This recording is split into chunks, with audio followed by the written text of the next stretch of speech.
Cut की बधाई के रूप में ये कथा आपको सागर वासियों को विधायक जी की ओर से दी गई है कि भैया आप लोग बधाई मना लो, लाल जी का मंगल प्राकट्य दिवस। तो नित्य सोने की मोहर प्रकट होती थी बिहारी जी के चरणों से। लेकिन जब स्वामी जी ने विचार किया कि आगे कलिकाल में लोभ इतना बढ़ जाएगा, लोग वाक किस स्थिति तक पहुंच जाएंगे, बिहारी जी के दर्शन का लोभ तो कम होगा, सोने की मोहर प्रकट होती है उसका लोभ ज्यादा होगा। तो फिर बिहारी जी से प्रार्थना करके स्वामी जी ने निवेदन किया कि जय जय, कलिकाल में लोग सह नहीं पाएंगे आपके इस प्रताप को, लोभ जग जाएगा और लोभ में कुछ भी करेंगे लोग, कृपा करके आप अपनी इस दिव्य शक्ति को विश्राम दे दो। तो फिर बिहारी जी ने 12 सोने की मोहर प्रकट करना तो विश्राम कर दिया, लेकिन आज भी 12 सोने मोहर की जितनी रकम होती होगी उतना धन उतना चढ़ावा बिहारी जी में रोज आता है, उतना तो पहुंचे ही जाता है। तो आज भी अदृश्य रूप से 12 सोने की मोहरों के समान धन धान्य वहां उपस्थित होता है। ऐसे हमारे श्री बिहारी जी हैं, अद्भुत है उनकी लीला। ऐसे ठाकुर हैं कि बार बार पर्दा करना पड़ता उनके आगे, क्यों? कोई ज्यादा देर तक उनसे नैन मिला ले तो वही के संग चले जाएं। ऐसे हमारे ठाकुर हैं, इसलिए हर 5 सेकंड में पर्दा किया जाता है कि कोई ज्यादा देर तक इनको देख ना ले, इनसे नैन मिला ना ले। ऐसे हमारे ठाकुर श्री बांके बिहारी। अद्भुत कथा है उनके प्राकट्य की, उसमें जाएंगे तो फिर आज का विश्राम विषय नहीं हो पाएगा, कल की भी पेंडिंग कथा है, तो इसलिए सब हम आज विषय पूर्ण कर देते हैं और कथा को विश्राम की ओर ले चलें। ठाकुर जी ने रास बिहार किया, सब गोपिकाओं के साथ में मधुर रास हुआ। रास के पश्चात श्रीमद् भागवत में युगल गीत आता है, जहां भगवान के रूप माधुरी का और कई भावों का वर्णन गोपियां करती हैं। तत्पश्चात मथुरा में कंस का चिंतन बढ़ता जा रहा है। क्यों? क्योंकि शत्रु कृष्ण पकड़ में नहीं आ रहे हैं। तभी नारद जी का आगमन हुआ और नारद जी ने योजना बनाकर के कंस से कहा कि तुम धनुर्यज्ञ करो और उस धनुर्यज्ञ में उपहार देने के लिए कुछ लोगों के नाम चयन करो 84 कोष में से, उनमें से 2 नाम कृष्ण बलराम के भी रखो। उपहार देने के पीछे रखना कि इन्होंने हमारी व्यापार में बड़ी वृद्धि की, उनको उपहार दे रहे हैं, इन्होंने यमुना शुद्धिकरण में काम किया, उनको उपहार दे रहे हैं। कृष्ण बलराम के लिए कहना कि हमने सुना था कि जब इंद्र ने वर्षा की तो इन्होंने पर्वत उठा लिया, इसलिए हम इनको उपहार देना चाहते हैं, इसलिए मथुरा बुला रहे हैं। उपहार का लोभ दे करके दोनों बालकों को मथुरा बुलाओ। अभी तक तुमने अपने राक्षसों को उनके पास भेजा, सब मारे गए, अब उनको बुलाओ। कंस ने कहा गुरुदेव आपकी आज्ञा सिरोधार्य, मैं अभी करता हूं योजना। और धनुर्यज्ञ का कार्यक्रम कंस ने किया। श्री अक्रूर जी महाराज को भेजा है, जाओ जाकर के कृष्ण बलराम को लेकर के आओ। पूछें क्यों बुला रहे हैं तो कहना उपहार देना है, पुरस्कार देना है। अक्रूर जी महाराज वृंदावन को निकले। ठाकुर जी गौचारण करके जा रहे थे। जैसे ही स्वर्ण रथ को मथुरा की ओर से आते हुए देखा, ब्रजवासी सब घबरा गए। हर बार राक्षस आते थे, इस बार स्वर्ण रथ में बैठ के कौन आया है? अक्रूर जी महाराज आए, ब्रजवासियों की भीड़ लग गई, भैया मथुरा से कोई मंत्री आया है, क्या खबर लेके आया? चारों तरफ लोग इकट्ठे हो गए। एक पेड़ के नीचे बैठ करके नंद बाबा ने कही, कहो भैया अक्रूर कैसे आए?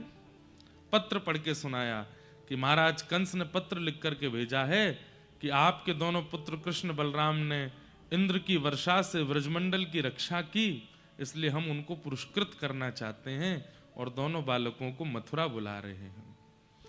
मथुरा का नाम सुनते ही ब्रजवासी घबरा गए। सब ब्रजवासियों के चित्त में आई, हमें कोई पुरस्कार ना चाहिए, हमें कोई उपहार ना चाहिए। और लाला तू तो मना कर दे, कोई उपहार नहीं चाहिए, कहीं ना जाएगो हमारो लाला, और वह दुष्ट कंस के पास तो बिल्कुल ना जाएगो। ठाकुर जी चाहते तो हैं कि मैं हामी भर दूं, लेकिन ठाकुर जी को याद आ रही है। 2 दिन पहले नारद जी ठाकुर जी के पास आए थे और ठाकुर जी से आके कह के गए, भगवान इतने प्रेम इतने भाव से आप लीला ब्रजमंडल में कर रहे हो, कंस को कब मारोगे?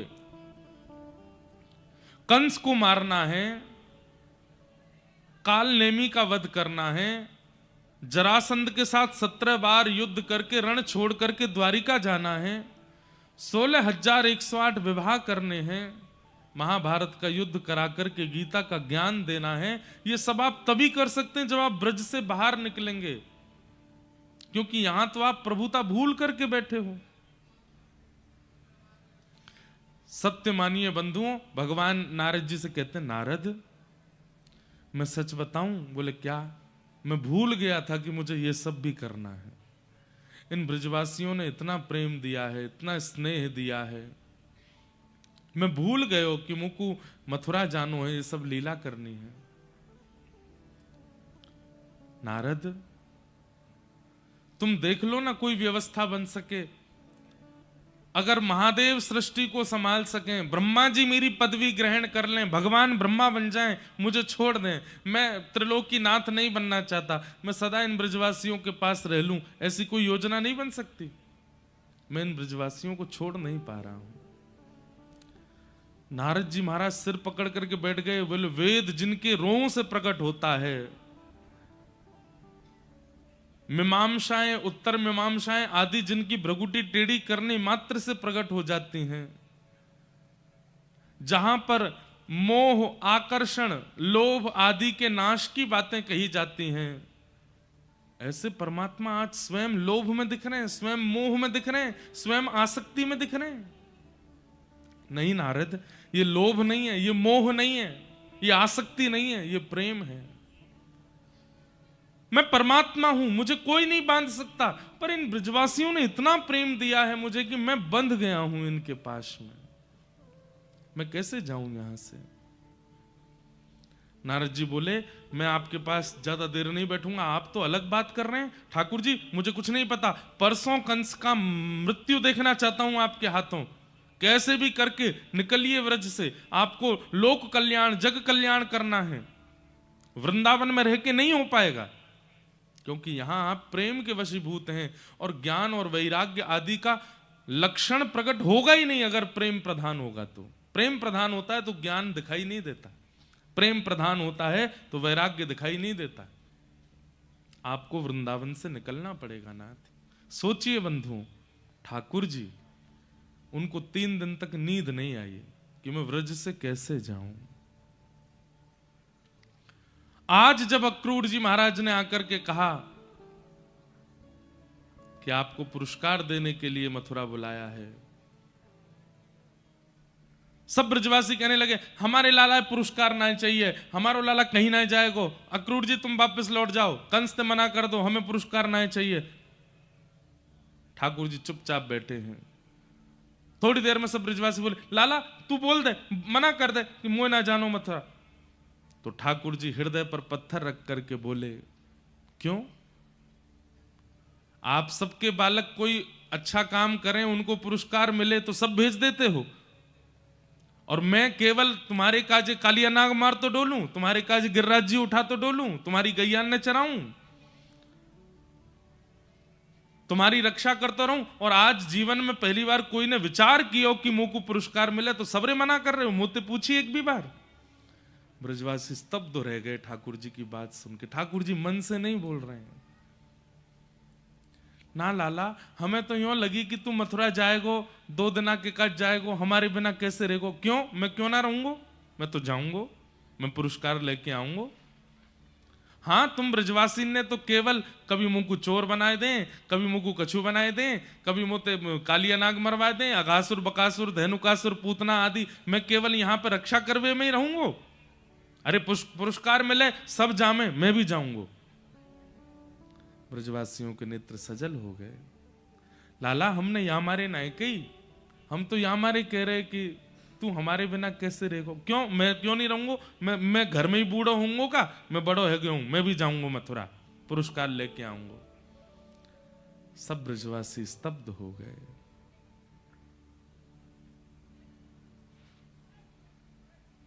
थोड़ी देर में ठाकुर जी ने अपनी भाषा थोड़ी नरम की। ब्रजवासी ने बोले, अरे 2 दिना की तो बात है, मैं आ जाऊंगा ना परसों। ब्रजवासी बोले, ना ना लाला, अब हम कछु कहेंगे तो को बुरी लग जाएगी, तू चलो जा, तू प्रेम से पुरस्कार लेके आ। और भैया सुन लो सबरे, आज के बाद कोई राक्षस आवेगो मृत्यु स्वीकार कर लेंगे, लेकिन लाला को आगे नहीं करेंगे। ठाकुर जी बोले, अरे तुम सब तो बुरा मान रहे हो, मैंने या भाव से थोड़ी कही, मैं तो या मारे कह रहा हूं सबके बालकन को पुरस्कार मिले तो मैं क्यों नहीं जाऊं। ब्रजवासी बोले, ना लाला तू चलो जा, तू तो रह लेगो हमारे बिना। वास्तव में बात तो ये कि हम कैसे रहेंगे तेरे बिना, 2 दिना तक तो को देखे बगैर हम कैसे रहेंगे। ब्रजवासियों की स्थिति कैसी है बंधुओं? दर्श बिन दुखण लागे नैन, दरस बिन दुखण लागे नैन, दरस बिन दुखण लागे नैन, दरस बिन दुखण लागे नैन। जब ते तुम बिछुड़े प्रभु मोरे, जब ते तुम बिछुड़े कबहु न पायो चैन, हाँ कबहु न पायो चैन, दरस बिन दुखण लागे नैन, दरस बिन दुखण लागे नैन। मीराबाई का पद है, कल ना परत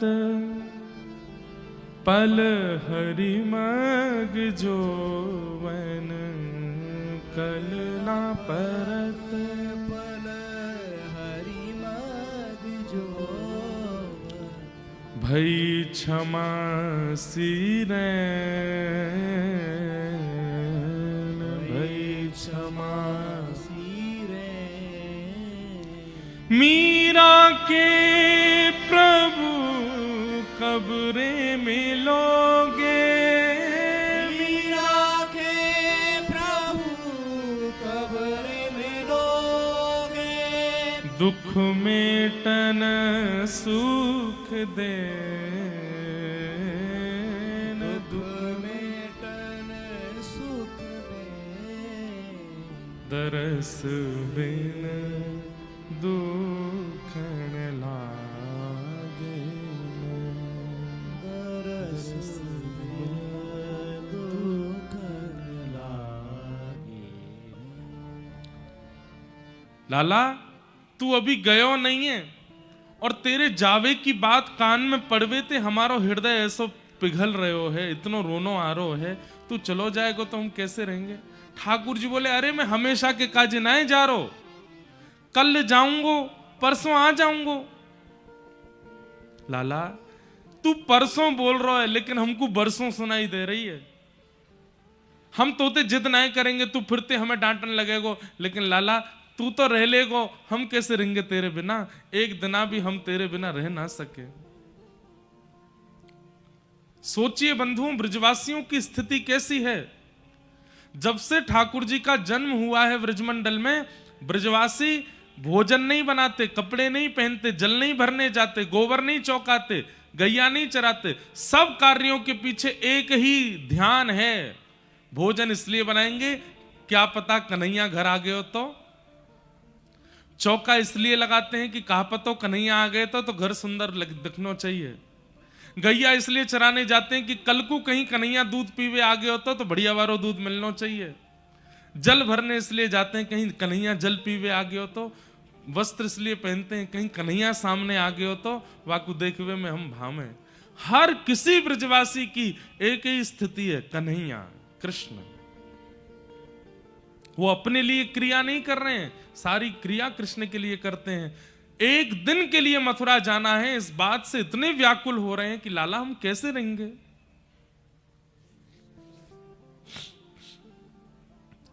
यशोदा मैया आई, लाला का पक्ष लिया। अरे कोई बात ना, लाला को बहुत मन है तो चलो जाएगो, फिर आ जाएगो परसों। नंद बाबा जाएंगे ना साथ में, तुम सबरे ज्यादा मन में कोई विचार मत करो। यशोदा मैया लाला को भीतर ले गई, अपने हृदय से लगायो, और मैया मनी मन पूछ रही है लाला से, लाला तू रह लेगो ना मेरे बिना एक दिन। मैया को था कि ठाकुर जी मना करेंगे, लेकिन ठाकुर जी बोल गए हाँ मैया रह लूंगो। मैया के हृदय में प्रेम प्रकट हुआ, व्याकुल हो गई, हृदय से लगा के सुला दिया ठाकुर जी को। सूर्य उदय जैसे ही हुआ, सब ब्रजवासी द्वार पर ठाड़े हैं, अपनी स्थिति लेकर के खड़े हैं कि कहीं हमारी स्थिति देख के कन्हैया को दया आ जाए और वो नहीं जावे, यहीं रुक जावे। ठाकुर जी तैयार भये, जैसे ही नंद भवन से निकसे, ब्रजवासियों के स्वर नहीं निकल रहे हैं, पर अश्रुओं की अविरल धार गिर रही है नेत्रों से।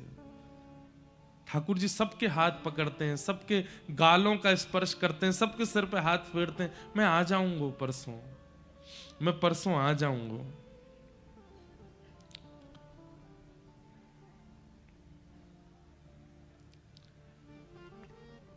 सबसे मिलते भये ठाकुर जी जैसे ही रथ पर आरूढ़ हुए। बंधुओं, यहां जब कंस ने अक्रूर जी को भेजा था वृंदावन, तो श्री देवकी मैया को पता चला कि लाला को वापस लावे के काजे अक्रूर जी जा रहे हैं। तो कारागृह में बैठी वही देवकी मैया ने अक्रूर जी को बुलवाया और अक्रूर जी से कहा तुम मेरे लाला को लेवे जा रहे हो? बोले हाँ मैया, अब चिंता मत करो, 11 वर्ष 56 दिन बाद अब आपको लाला वापस आ जाएगा। देवकी मैया बोली मेरो एक काम करके आनो है आपको, ध्यान से सुनियो बंधु। अक्रूर जी महाराज बोले क्या काम मैया? बोले जब लाला को लेके निकलो ना वृंदावन से, नेक्स्ट समय निकाल के यशोदा को एकांत में जाके बता दियो कि ये लाला वाको नहीं है, ये लाला मेरो है। कई लोगों के चित्त में आया होगा कि ये बात देवकी मैया क्यों बुलवा रही हैं, क्या किसी प्रतिस्पर्धा की भावना है या उनके मन में कोई और भावना? नहीं, देवकी मैया जानती हैं कि अब कृष्ण वापस लौट करके व्रज जाने वाले नहीं हैं, और यशोदा इतना ममत्व करती है, इतना प्रेम करती है कन्हैया से कि अगर कृष्ण 2 दिन तक लौट करके नहीं गए तो प्राण निकल जाएंगे यशोदा के। यशोदा को वास्तविकता पता होनी चाहिए कि कृष्ण किसका पुत्र है। अगर वास्तविकता पता होगी तो मन में क्षोभ होगा, लेकिन फिर कन्हैया लौट के आएंगे इस उम्मीद में बैठी नहीं रहेगी वो।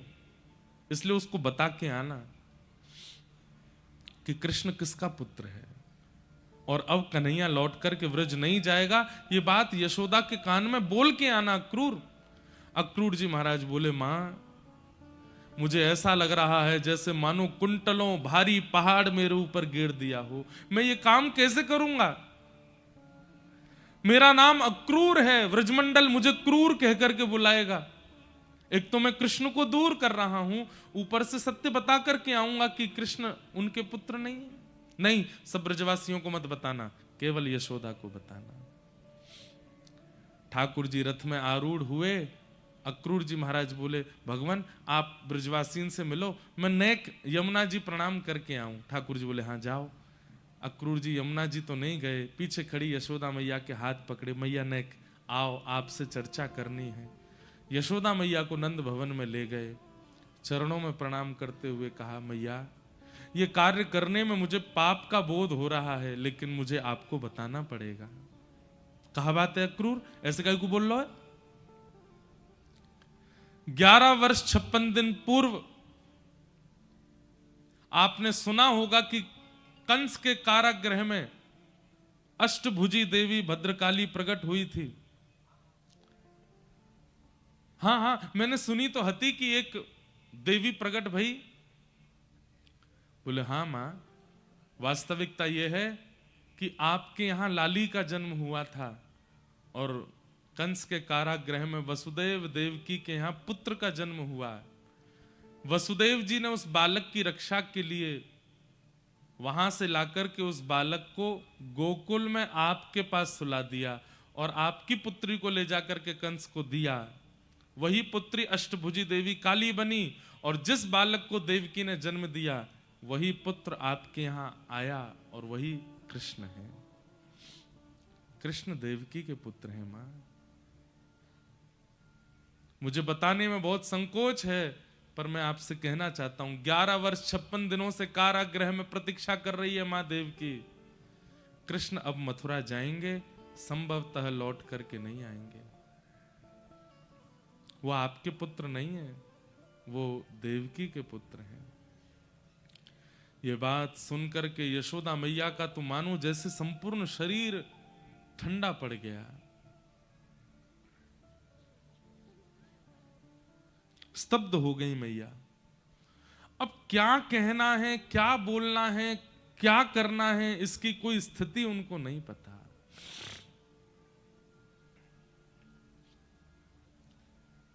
अक्रूर जी महाराज बोले मैया मुझे आज्ञा दो, अब मैं जाऊं।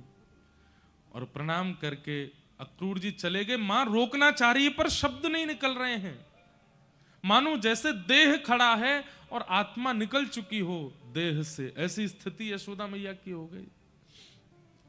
अक्रूर जी वापस रथ में जाकर के बैठे। रथ जैसे ही आगे बढ़ा, ब्रजवासियों के रोने की कोलाहल की आवाज आने लगी, कन्हैया मत जाओ मत जाओ। सुनकर के यशोदा मैया व्याकुल हुई, दौड़ी, जैसे तैसे संभाल करके नंद भवन से बाहर आई। कन्हैया रुक जा, अरे मेरे लाला नेक रुक जा। ठाकुर जी के पीछे दौड़ने लगी। ठाकुर जी ने जैसे सुना कि यशोदा मैया दौड़ रही हैं, कूद पड़े चलते रथ से, दौड़ करके मैया से जाके लिपट गए। अरे मैया तू काहे को ऐसे परेशान हुए? अरे मैं आ जाऊंगा ना, तू काहे को ऐसे रो रही है? अब तू ही रोवेगी तो सबन की हालत क्या हो जाएगी। ऐसे मत रोवे मैया, मैं आ जाऊंगा। यशोदा मैया बोली हाँ लाला मुझको पता है तू आ जाएगो, नेक रुक जा। और यशोदा मैया अपने हाथों से लाला के सर्वांगीण अंग का स्पर्श कर रही हैं। नेत्र कैसे हैं, नासिका कैसी है, केश कैसे हैं, ओष्ठ कैसे हैं, कान कैसे हैं, थोड़ी कैसी है। सर्वांगीण अंग का स्पर्श मानो अपने अंदर ले रही हैं, क्योंकि अब ये स्पर्श दोबारा मिलेगा नहीं। और सर्वांगीण अंग का स्पर्श करते हुए अंत में जैसे ही घुटने छूते हुए मैया ने चरण पकड़े, ठाकुर जी बैठ गए। मैया ऐसा मत करे, ये कहा कर रही है तू? लाला मुझको आज सब सच पतो चल गयो है, तू मेरो लाला ना है, तू तो देवकी को लाला है। और लाला तू मथुरा जाएगो, देवकी मिलेगी, अब तो को अब वापस ब्रजमंडल नहीं आन देगी। पर तू चिंता मत कर, मैं कोई को नहीं बताऊंगी, मेरो लाला अब वापस नहीं आवेगो। सुन करके ठाकुर जी रोने लगे। नहीं मां ऐसे मत कहो। मैया बोली देख लाला अब तू ज्यादा हल्ला मत करियो, तू चलो जा, लेकिन मेरी एक बात मान जा। बोले कहा? अब तू जीवन भर मत आइयो वृंदावन, लेकिन तो को कभी खबर पड़ जाए कि यशोदा के प्राण निकरवे वारे हैं, अब मैं तेरी मैया नहीं हूं, अब तो मैं तेरी धाई मां हूं। धाई मां कौन होवे? जो मां जन्म देवे वो मां, और जो बालक को पाले पोसे संग रखे खिलावे पिलावे वो धाई मां है। यशोदा बोली मैं तो तेरी धाई मां हूं ना। ठाकुर जी रो रहे हैं, चरण पकड़ रहे हैं। नहीं मां ऐसे मत बोलो, आप मेरी मैया हो। देख लाला अब तू मेरी बात सुन, मैं इतनी निष्ठुर नहीं हूं कि कोई के बालक को वाकी मैया से दूर करूं। तू देवकी के पास जा, बस तू को जब पता चल जाए ना कि यशोदा प्राण त्याग वारी है, बस वाद ना वापस आए जाइयो, और मैं अपने श्वासन को बचाए के रखूंगी। मेरो लाला आवेगो तभी अंतिम श्वास लूंगी, तो को खबर पहुंच जाएगी कि मैं प्राण त्यागवे वारी हूं, बस आए जाइयो, मैं प्राण नहीं त्यागूंगा। जैसे ही तू सामने आवेगो बस मेरे सर को अपनी गोद में रख लियो, मैं अपने लाला को देखती रहूंगी या कि रूप माधुरी को दर्शन करती रहूंगी और देखते देखते तो को देखते देखते प्राण त्याग दूंगी लाला, बस ये मेरी अंतिम इच्छा है, या को पूरी कर दियो और मैं तो से कछु ना मांग रही। और अपनो ध्यान रखियो लाला, खूब प्रसन्न रहियो। कहते कहते कहते यशोदा मैया बेहोश हो गई। ठाकुर जी की बड़ी विचित्र स्थिति हो गई है। आज परमात्मा को अपनी स्थिति पर संशय हो रहा है कि मैं सच में परमात्मा हूं। ये ब्रजवासियों ने कैसे प्रेम पाश में मुझे बांध लिया है, जिसको कभी कोई आसक्ति नहीं होती, जिसको कभी मोह नहीं होता, जिसको कभी किसी के प्रति आसक्ति नहीं होती, आज वो कैसे बंध गया है इन ब्रजवासियों से।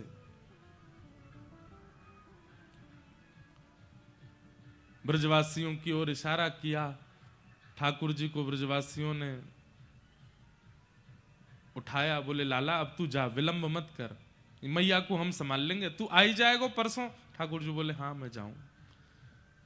मैया के चरणों में प्रणाम करके वृंदावन की रज को अपने जेब में रख के ठाकुर जी वृंदावन को प्रणाम करके रथ में आरूढ़ हो गए और मथुरा को प्रस्थान कर गए। बहुत भावुक कथा है।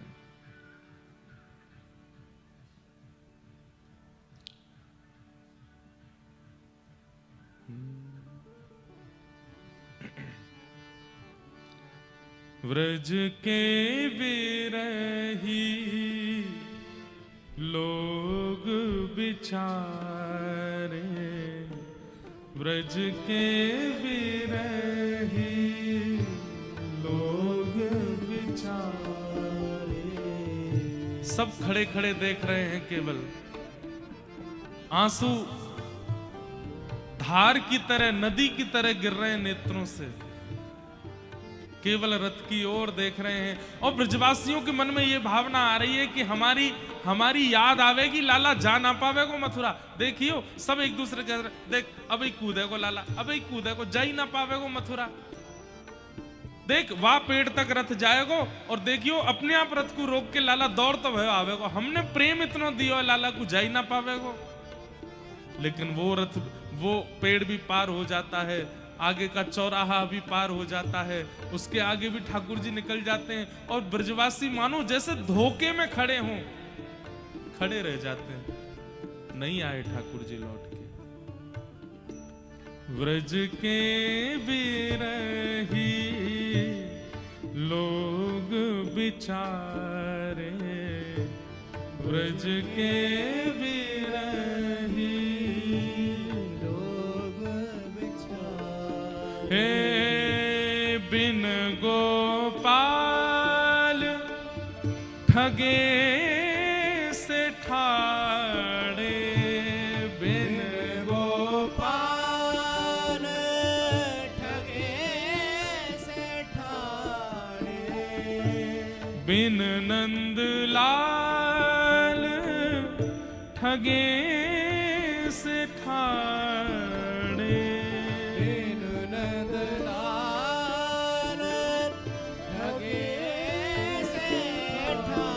हे अति दुर्बल तनहारे।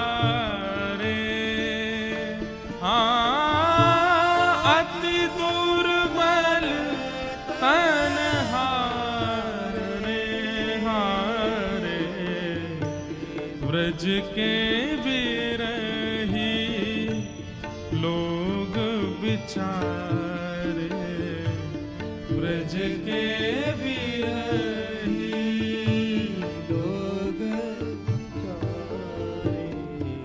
मात यशोदा पंथ निहारे, मात यशोदा पंथ निहारे, निरखत साँझ सवारे।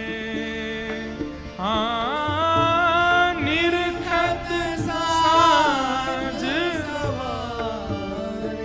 ब्रज की ऐसी स्थिति बन गई है, सूर्य उदय होते ही सब ब्रजवासी, लाखों ब्रजवासी मथुरा की ओर मुख करके उस मार्ग में बैठ जाते हैं जिस मार्ग से ठाकुर जी गए हैं, और आपस में चर्चा करते हैं, परसों की कह के गए हो, अभी तक नहीं आए हो। कोई ब्रजवासी, अरे मैं तो पहले ही कह रहा हूं, जे बड़ो कपटी है, परसों ना बोल रहा हो, बरसों कह के गए हो है। दूसरे उठ जाते हैं, अरे तू हमारे लाला पे लांछन मत लगावे, वो परसों की कह के गए हो, परसों ही आवे। वो कब आवेगी परसों? बोले आज हम परसों कहेंगे तो मतलब परसों, कल के बाद आवेगी। बोले कल फिरते कह दियो परसों, तो फिर कल के बाद आवेगी। ऐसे करते करते तो कितने महीना निकल गए, अभी तक नहीं आए लौट के। रोने लगते हैं, ठाकुर जी की लीला याद करके हंसने लगते हैं, देखते रहते हैं। हवा के झोंके से अगर पेड़ भी हिल जाता है मथुरा की दिशा का, ब्रजवासी मानो जैसे खड़े हो जाते हैं। देख कछु आ तो रोए वहां से, जाके देखते हैं, बोले हवा चल रही है, कोई रथ नहीं आ रहा है। संध्या होती है, सब ब्रजवासी दौड़ते दौड़ते नंद भवन जाते हैं और रोते हुए कहते हैं, अरे मैया यशोदा, तेरो लाला आज नहीं आयो, परसों की कह के गयो, आज भी नहीं आयो।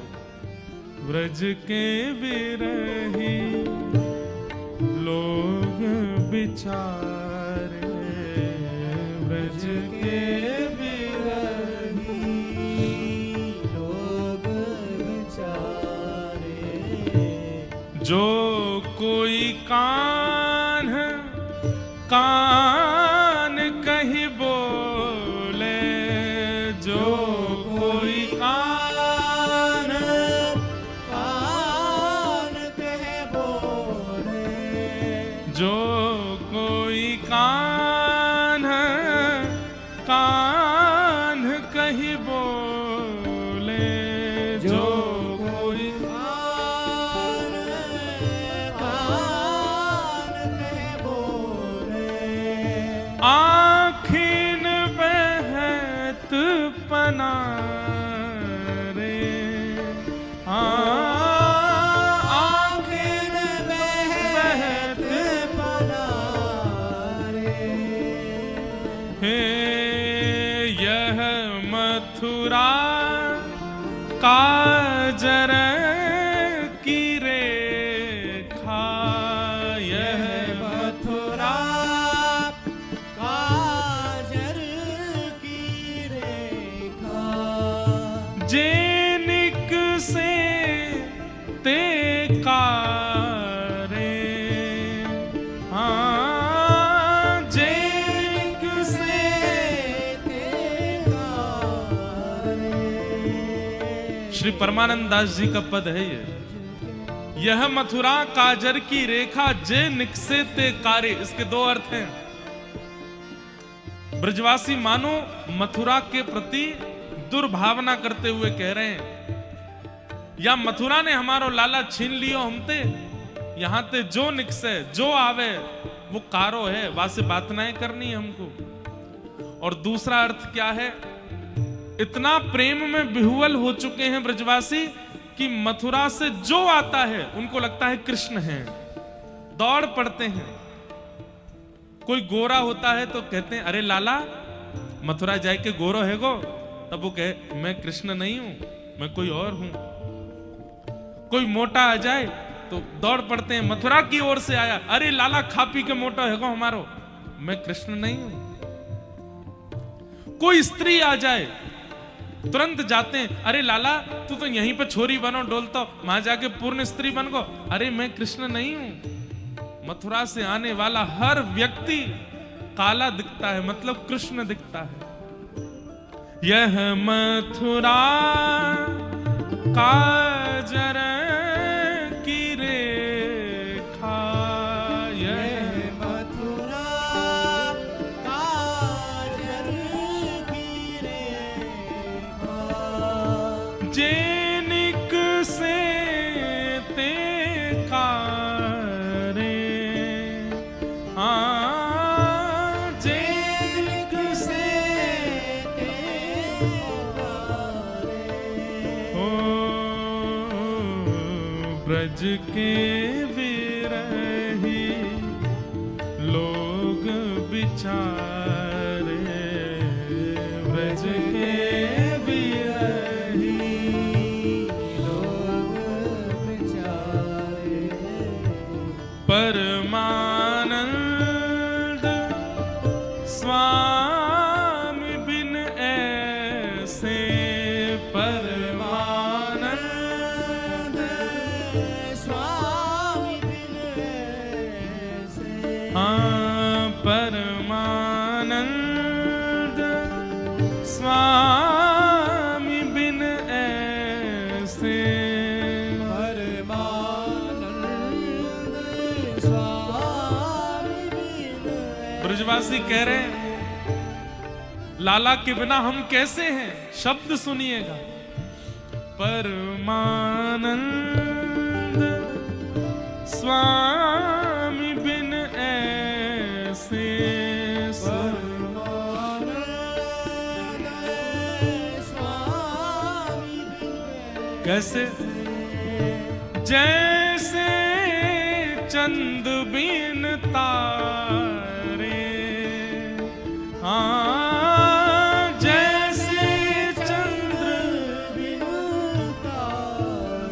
अरे जिस दिन चंद्रमा नहीं निकलता अमावस्या के दिन, उस दिन तारे भी नहीं दिखते। चंद्रमा है तो तारे हैं। परमानंद स्वामी बिन ऐसे, जैसे चंद बिन तारे। व्रज के विरही लोग बिचारे, व्रज के ब्रज के विरही लोग बिचारे, ब्रज के विरही लोग बिचारे।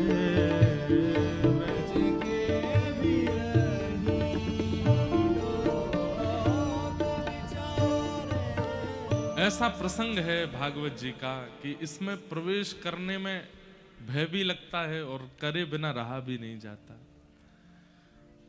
पर हम अब और अधिक इस विषय पर नहीं बोलेंगे। भगवान मथुरा पहुंचे और मथुरा जैसे ही पहुंचे हैं, मल्लानाम वशनिर्णिनाम नरवर स्त्रीणाम स्मरो मूर्तिमान, गोपानाम स्वजनो सताम क्षितिभुजाम शास्त्रा सुपित्रो शिशु, मृत्युर्भोजपतिर्विराट विदुषाम तत्वं परम योगिनाम, वृष्णीनां परदेवतेत विदितो रंगम गत साग्रज। अपने अग्रज बलराम जी के साथ जैसे ही ठाकुर जी ने मथुरा में प्रवेश किया, मल्लानाम मशनिर्णिनाम नरवर, बड़े बड़े योद्धाओं को ठाकुर जी योद्धा के रूप में, मल्लों को ठाकुर जी मल्ल के रूप में दिखाई दे रहे हैं। जैसी जिसकी भावना है वैसे ठाकुर जी दिख रहे हैं। स्त्रीणाम स्मरो मूर्तिमान, अब विवाहित स्त्रियों को ठाकुर जी अपने दुल्हा के रूप में दिख रहे हैं। बूढ़े बड़े माता पिताओं को, दादी दादाओं को ठाकुर जी अपने नाती पोता के रूप में दिख रहे हैं। छोटे बालकों को अपने सखा के रूप में दिख रहे हैं। सबकी भावना के अनुरूप ठाकुर जी अलग अलग दर्शन दे रहे हैं।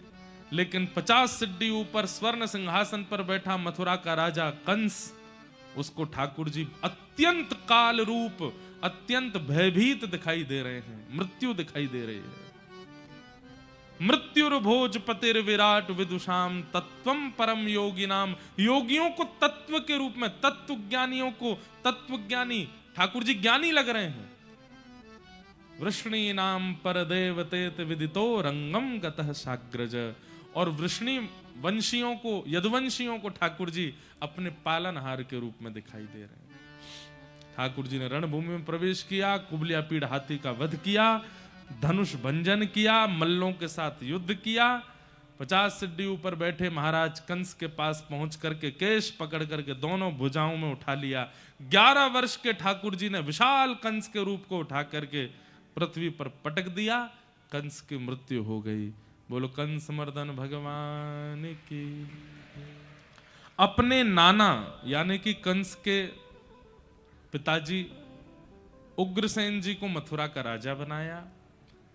ठाकुर जी तुरंत दौड़ करके कारागृह में गए और वहां जाकर के देवकी और वसुदेव अपने माता पिता को मुक्त किया।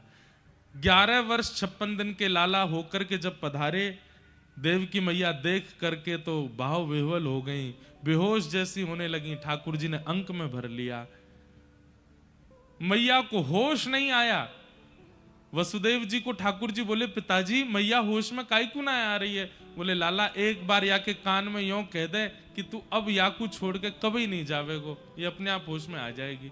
ठाकुर जी ने मैया को अंक में भर के कान में कहा, मैया अब मैं तोसों दूर कभी नहीं जाऊंगो। तुरंत देवकी को चेतना आ गई। बोले, लाला अब तू कभी नहीं जाएगो ना? बोले, ना मैया नहीं जाऊंगो। ठाकुर जी बड़े पीड़ा में हैं, यशोदा मैया की याद आती है, यहाँ जन्मदात्री मैया देवकी हैं, कैसे सब संभालें? ठाकुर जी बोले, अब मैं मथुरा में ज्यादा दिन रहूंगा तो बहुत विचलित हो जाऊंगा, अब मुझे विद्यालय जाना है पढ़ने के लिए। और 11 वर्ष 2-4 महीना के ठाकुर जी हुए, तब ठाकुर जी ने आज्ञा लेकर के आपके मध्य प्रदेश में विराजमान अवंतिका उज्जैन ठाकुर जी आए और वहां पर सांदीपनि उपाध्याय जी से ठाकुर जी ने विद्याध्ययन किया। भगवान का मुंडन संस्कार हुआ, चौड़ी चोटी रखी और यज्ञोपवीत संस्कार करके ठाकुर जी ने फिर वहां पर विद्या अध्ययन प्रारंभ किया। वहीं ठाकुर जी को परम सखा सुदामा जी मिले। सुदामा जी ठाकुर जी के सखा कैसे बने? ये कृष्ण सुदामा मिलन द्वारिका में बाद में हुआ है, पहले मध्य प्रदेश में हुआ है, यहां गुरुदेव के गुरुकुल में हुआ है, यहीं सुदामा जी प्राप्त हुए ठाकुर जी को। बंधुओं, सुदामा जी से मैत्री कैसे हुई ठाकुर जी की छोटी सी कथा जल्दी हम सुना दें। ठाकुर जी रोते रहते थे कोने में बैठे, ब्रजवासियों की याद करके, यशोदा मैया की याद में, श्री राधा रानी की याद में। तब सुदामा जी महाराज भगवान जिन जिन को याद करते हैं उनका रूप बनाते थे। पहले तो सुन लेते थे, अच्छा मधुमंगल कैसे चले? ठाकुर जी बताते ऐसे चले। मधुमंगल कहाँ पहने? ये पहने। अच्छा मधुमंगल को मोह कैसो है? बोले ऐसो है। तो सुदामा जी श्रृंगार करते और मधुमंगल की तरह बन के आते और ठाकुर जी के आगे आगे लाला उसी स्वर में बोलते। ठाकुर जी कहते, अरे मधुमंगल तू आए गए हो? ठाकुर जी दौड़ करके सुदामा जी को हृदय से लगाते, पास आके पता चलती है तो सुदामा है। दूर जाने लगते तो सुदामा जी हाथ पकड़े थे, लाला अब देख मधुमंगल तो नहीं आवेगो पर मैं ही मधुमंगल बन जाऊंगो। स्वयं ही श्रीदामा बन जाते हैं। अरे कहां तक कहें, कभी कभी तो स्वयं यशोदा बन करके आ जाते हैं। ठाकुर जी गोद में लेट जाते हैं सुदामा जी की और अंक में भर के कहते हैं, मैया मुंह को अपना दूध पिवाए दे। सुदामा जी हृदय से लगा लेते हैं। ठाकुर जी के इतने विरह काल में यदि कोई सहारा बना ठाकुर जी का, बंधुओं यहां ब्रजवासी तो झुंड में हैं, ब्रजवासी तो अनेक हैं। अरे पीड़ा के समय पर यदि बहुत लोग आ जाते हैं ना तो पीड़ा थोड़ी कम होने लगती है, क्योंकि बांट लेते हैं सब में। पर ठाकुर जी के पास तो कोई भी नहीं है, केवल सुदामा है। इसलिए सुदामा के भाव से ठाकुर जी अपनी पीड़ा बांट लेते हैं। इसलिए ठाकुर जी ने परम सखा बना लिया श्री सुदामा जी को। कुछ वर्षों तक गुरुदेव के पास गुरुकुल में अध्ययन किया। अध्ययन पूर्ण करने के बाद भगवान ने सुदामा जी को हृदय से लगाया और कहे, सखा अब जल्दी मिलेंगे। और भगवान मथुरा पधारे। मथुरा आते ही भगवान का राजकुमार भेष बना दिया। भगवान ने कहा, हम राजकुमार नहीं बनना चाहते, ना हमें राजा बनना ना राजकुमार, नाना जी को ही रहने दो। व्रज की बहुत याद आई तो भगवान ने उद्धव जी को वृंदावन भेजा। उद्धव जी बोल के गए थे कि मैं शाम तक आ जाऊंगा, लेकिन 6 महीने लगे उद्धव जी को। वृंदावन गए तो 6 महीना बाद लौट करके आए। भगवान ने उद्धव जी से कहा, उद्धव तुम तो कह के गए थे शाम तक आ जाऊंगा, फिर इतना लंबा समय क्यों लगा? उद्धव जी चरणों में गिर गए, बोले भगवान आगे की लीला किसी और को सौंप दीजिए, मुझे दे दीजिए, मैं आपकी आगे की लीला कर दूंगा, मैं गीता का ज्ञान कर दूंगा, मैं महाभारत के युद्ध में अर्जुन का सारथी बन जाऊंगा, सब द्वारिका लीला आदि में आप मुझे पूरा सौंप दीजिए, मैं आगे की पूरी लीला में, आप तो वृंदावन जाओ, आपके लिए इस ब्रह्मांड में वृंदावन से सुंदर स्थान नहीं है। नाथ कितना प्रेम करते हैं ब्रजवासी आपसे, आप वापस चले जाओ। भगवान ने उद्धव को हृदय से लगाया, उद्धव ये संभव नहीं, अब लीला आगे बढ़ाने के लिए मुझे जाना पड़ेगा। लेकिन मुझे बहुत प्रसन्नता है कि अब वृंदावन तेरे अंदर बस गया है। अब जब भी मुझे व्रज की याद आएगी मैं तुझे बुला लूंगा, तुझे बैठा लूंगा। क्यों? क्योंकि गोपियों ने तुझे प्रेम सिखा करके भेजा है। बंधुओं, उद्धव कृष्ण संवाद अद्भुत है। अभी समय नहीं, मैं नहीं उसमें प्रवेश कर सकता। अद्भुत है।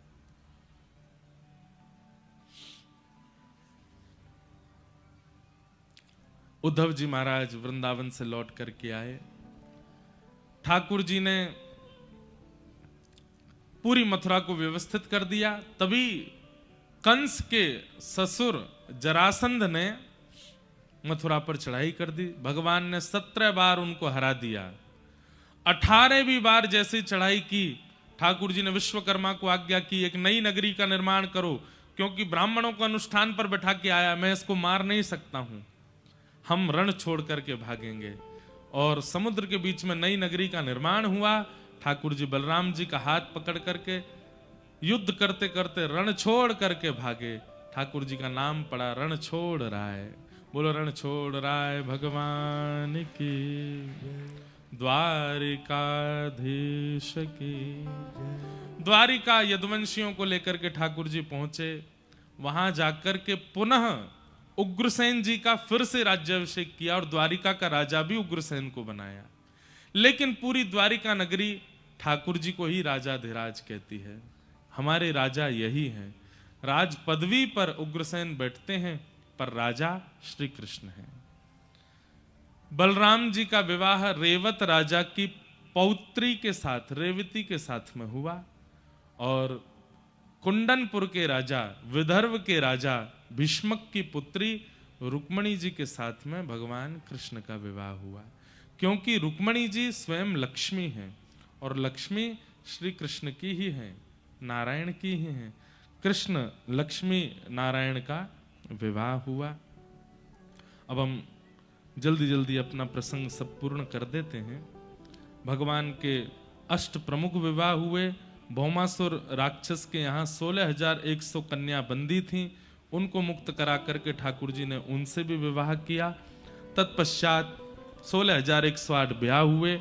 भगवान की दिनचर्या, ग्रहचर्या का सब वर्णन किया। सुदामा जी का भगवान से मिलन और द्वारिका की ये मधुर लीला हुई। तत्पश्चात भगवान के यदुवंश को श्राप लगा। क्यों लगा श्राप? क्योंकि स्वयं ठाकुर जी सब यदुवंशियों को समझाते रहते हैं कि भैया सत्संग मत छोड़ा करो, मैं परमात्मा हूं, तुम मेरे परिवारी हो। इस बात में आकर के कथा में जाना, मंदिरों में जाना, अनुष्ठान सत्संगों में जाना बंद मत करो। यदुवंशी बोलते जब परमात्मा हमारे सगे संबंधी हमारे ही परिवार के, तो हमको कथा में जाने की क्या आवश्यकता है। ठाकुर जी कहते हैं परमात्मा साथ है, परंतु जीवन जीने के लिए सत्संग बहुत आवश्यक है। लेकिन यदुवंशियों ने सत्संग कभी किया नहीं। कथा आदि होती भी थी तो कभी कभी जाते थे कथा में, 2 मिनट के लिए मुंह दिखाते और चले जाते, कथा सुनते ही नहीं थे। लोग बाग कहते आप कथा सुना कीजिए, तो यदुवंशी कहते हमको क्या जरूरत है, ठाकुर जी हमारे फूफा लगते हैं, ठाकुर जी हमारे मामा लगते हैं, किसी के चाचा लगते हैं। इसके कारण यदुवंशियों की बुद्धि विवेक युक्त नहीं बन पाई और एक दिन वो किया जो नहीं करना चाहिए था। ठाकुर जी समझाते थे देखो तुम सत्संग करते नहीं हो, संतों का अगर तुमने कभी अपमान किया, अपराध किया, तो मैं भगवान होके भी तुमको नहीं बचाऊंगा। और एक दिन वही हुआ, भगवान के ही पुत्रों ने, शांब आदियों ने संतों की परीक्षा लेने के लिए बोले। पिताजी भी पूरे दिन इन संतों की बड़ी प्रशंसा करते हैं, देखें तो सही है कैसे होते हैं। और शांब को साड़ी पहना करके, भगवान के पुत्र को साड़ी पहना के, घूंघट लगा के, पेट में पोटला बांध के, एक गर्भवती नारी जैसे बना के उसको ले गए। महाराज नई बहू आई है, आप सब संत जनों के पास तो दिव्य दृष्टि है, देख के बताओ पेट में लाला है कि लाली। संतों ने दिव्य दृष्टि से देखा, पहचान गए, हमारी परीक्षा लेने आए हैं, भगवान के पुत्र को साड़ी पहना करके हमारे सामने हमारा मजाक उड़ाने आए हैं। ये भगवान का पुत्र शांब है जिसको तुम साड़ी पहना के लाए हो, जाओ, हमारा उपहास किया, हम श्राप देते हैं। इसके पेट से लोह पिंड निकलेगा जिससे तुम्हारा पूरा यदुवंश नष्ट हो जाएगा। साड़ी हटा करके देखा तो वो पोटला लोह पिंड बन गया। उग्रसेन राजा के पास दौड़े दौड़े भगवान के सब पुत्र गए, बोले आप ऐसे ऐसे हो गया, हमसे गलती हो गई, अब आप बताओ। बोले तुम लोग मानते नहीं हो, सब अपराध करते हो, अब क्या करें? बोले इसको घिस के समुद्र में फेंकवा दो, कुछ नहीं होगा। समुद्र में पूरा लोह पिंड डलवा दिया घिस करके, लेकिन लहरों के कारण वो द्वारिका के चारों तरफ एरका नाम की विषैली घास बन गया। एक दिन यदुवंशी सब सोचने लगे अब तो हमारा नाश हो ही नहीं सकता, हमने लोह पिंड भी घिस के फेंकवा दिया। एक दिन आपस में खेलते खेलते किसी बात पर झगड़ा हुआ, थोड़ा झगड़ा। एक बात और सुनिएगा, गैर सत्संगी व्यक्ति जो सत्संग नहीं करता, इतनी सी बात पे उसको इतना बुरा लगता है, लेकिन सत्संगी व्यक्ति के साथ इतना बुरा कर दो तो भी उसको इतना ही लगता है। अब जरा सी कोई बात हो गई, खेल खेलते खेलते यदुवंशियों को इतना बुरा लग गया, अच्छा तुमने हमारे साथ ऐसा किया, तुम जानते हो हम कौन लगते हैं कृष्ण के। इसी बात पर लड़ाई झगड़ा करते करते यदुवंशियों में ऐसा युद्ध भिड़ा, समुद्र के तट पर जाकर के वही एरका नाम की घास एक दूसरे पर फेंकने लगे, स्पर्श होते ही सब यदुवंशियों का नाश हो गया। भगवान अटारी पर खड़े खड़े देख रहे थे, बोले ये मेरे ही वंशधर हैं, इनका नाश करना आवश्यक था, नहीं तो यही भार बन जाएंगे पृथ्वी पर। बलराम जी महाराज क्षीर सागर में प्रवेश कर गए और श्री ठाकुर जी उद्धव जी को ज्ञान उपदेश करते हैं। बहुत ध्यान से सब लोग सुनिए। उद्धव जी को ज्ञान उपदेश करते हैं। अभी कुछ महीने पहले बद्रीनाथ में कथा हुई थी, वहां पर यही प्रसंग सुनाया था, कृष्ण उद्धव संवाद। भगवान ठाकुर जी ने उद्धव जी को उपदेश किया और उपदेश के उपरांत उद्धव जी ने कहा नाथ आप चले जाएंगे तो हम कैसे रहेंगे। भगवान ने कहा मेरी ओर देखो उद्धव, ध्यान से देखो। अपनी पूरी लीला का स्मरण करके ठाकुर जी एक दिव्य ज्योति में प्रकट हो गए, आकाश में 7 बार भ्रमण किया और 7 बार भ्रमण करते हुए तिरोधाय प्रविष्टोयम श्रीमद् भागवतार्णवम, चतुश्लोकी भागवत में ठाकुर जी आके विराजमान हो गए और कह दिया उद्धव कलिकाल में यदि मेरा अनुभव करना है, मेरा आश्रय चाहिए, तो श्रीमद् भागवत जी की कथा श्रवण करना, ये मेरा ही स्वरूप है, मैं ही साक्षात भागवत के रूप में विराजमान रहूंगा। वही चतुश्लोकी भागवत लेकर के श्री उद्धव जी महाराज निकल पड़े बद्रिकाश्रम। मैत्रेय मुनि गए विदुर जी के पास, नारद जी ने वही चतुश्लोकी भागवत वेदव्यास जी से जाकर के उसका विस्तार करवाया, जिसे हम आप सब लोग आज श्रवण कर रहे हैं। ठाकुर जी लीला पूरी करके चले गए, उद्धव जी महाराज बद्रिकाश्रम चले गए। अर्जुन को भगवान ने एक दायित्व दिया था कि मेरी 8 पत्नियों को लेकर तुम वृंदावन चले जाओ, क्योंकि मेरे जाते ही द्वारिका डूब जाएगी।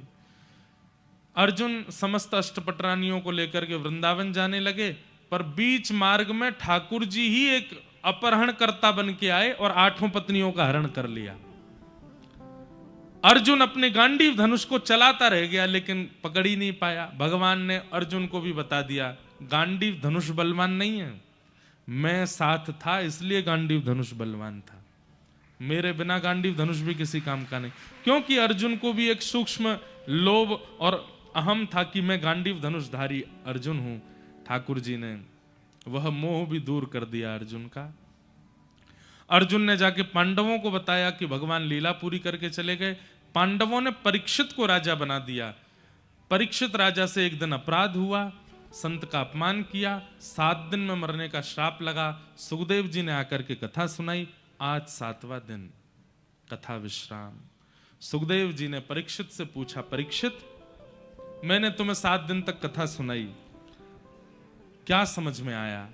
तब परीक्षित जी महाराज बोले कि नाथ मुझे यही समझ आया कि मृत्यु मेरी नहीं होगी, मृत्यु शरीर की होगी, मैं तो नित्य मुक्त शुद्ध एक आत्मा हूं, इस देह का त्याग करके परमात्मा को प्राप्त हो जाऊंगा। शुकाचार्य जी बोले बस अब इससे अधिक और तुम्हें कुछ नहीं सुनाना, अब तुम बस प्रेम से प्रतीक्षा करो। तक्षक सर्पाए परीक्षित जी का स्पर्श करके उनके देह को विश्राम दिया। और श्री शुकाचार्य जी महाराज वहां से प्रस्थान कर गए। बोलो सुखदेव जी महाराज की। मार्कंडेय ऋषि ने प्रलयकालीन भाव का दर्शन किया। आदि आदि सब कथाएं सुनाई गई। भागवत जी का अंतिम श्लोक सब लोग 3 बार मेरे साथ बोलेंगे। भवे भवे यथा भक्ति, भवे भवे यथा भक्ति, भवे भवे यथा भक्ति। भवे भवे यथा भक्ति। इतनी संख्या में आप लोग हैं। भागवत जी के विश्राम के 2 श्लोक हैं। कम से कम इनको बहुत भाव से और ऊंचे स्वर में शुद्ध उच्चारण कीजिएगा। नेत्र बंद करके अपने इष्ट का ध्यान करते हुए बोलो। भवे भवे यथा भक्ति, भवे भवे यथा भक्ति। पादयोस्तव जायते, पादयोस्तव जायते। तथा कुरुष्व देवेशः, तथा कुरुष्व देवेश। नाथस्त्वं नो यतः प्रभो, नाथस्त्वं नो यतः प्रभो। नाम संकीर्तनं यस्य, नाम संकीर्तनं यस्य। सर्वपाप प्रणाशनो, सर्वपापप्रणाशनो। प्रणामो दुःख समनः, प्रणामो दुःखशमनः। तं नमामि हरिं परम्। तं नमामि हरिं परम्। नाम संकीर्तनं यस्य, नाम संकीर्तनं यस्य। सर्वपाप प्रणाशनो, सर्वपापप्रणाशनो। प्रणामो दुःख समनः, प्रणामो दुःखशमनः। तं नमामि हरिं परम्। नमामि हरिं। अंतिम बार बोलो। नाम संकीर्तनं यस्य, नाम संकीर्तनं यस्य। सर्वपाप प्रणाशनो, सर्वपापप्रणाशनो। प्रणामो दुःख समनः, प्रणामो दुःखशमनः। तं नमामि हरिं परम्। तं नमामि हरिं परम्। जिन भगवान का नाम संकीर्तन समस्त प्रकार के पापों से मुक्त करता है, ऐसे प्रभु के पावन नाम को हम बारंबार प्रणाम करते हैं, बारंबार वंदन करते हैं और प्रार्थना करते हैं। जीवन से चाहे जो भी भाव निकल जाए, पर हे हरि, आपका नाम मेरे चित्त से कभी ना जाए। हे नाथ, मैं आपको कभी भूलूं ना। हे नाथ, आप मुझे कभी बिसराओ ना। हे नाथ, आपका नाम मेरे हृदय से कभी जाए ना। बस अंतिम श्वास जब भी प्रकट हो, हे नाथ, आपका ये नाम सहज ही मेरे मुख पर आ जाए और आपका नाम स्मरण करते हुए मैं प्राणों का त्याग करूं। ऐसी भावना के साथ भागवत जी को बारंबार प्रणाम। बोलो वृंदावन बिहारी लाल की जय। श्री राधा रमण लाल की जय। श्री राधा वल्लभ लाल की जय। श्री अटल बिहारी लाल की जय। द्वारिकाधीश की जय। श्री राधा वल्लभ लाल की जय। श्री विठ्ठल भगवान की जय। अनंत बलवंत श्री हनुमान जी महाराज की जय। जय जय श्री राधे, जय जय श्री राधे, जय जय श्री राधे। नमः पार्वती पतये हर हर महादेव। ठाकुर जी के पावन युगल चरणों में बारंबार प्रणाम। आप सब सागरवासियों को बहुत बहुत जय श्री कृष्ण, जय श्री जय सिया राम, कृष्ण। जय श्रीमन नारायण। दोनों भुजा उठाइए, हमको आशीर्वाद दो कि आप महाराज जी ऐसे ही कथा सुनाते रहो, बार बार हमारे सागर आते रहो। आप सब सागरवासियों को प्रणाम करते हैं। हमारी अनुश्री जी और शैलेंद्र जी के लिए भी एक बार भुजा उठा के इनको भी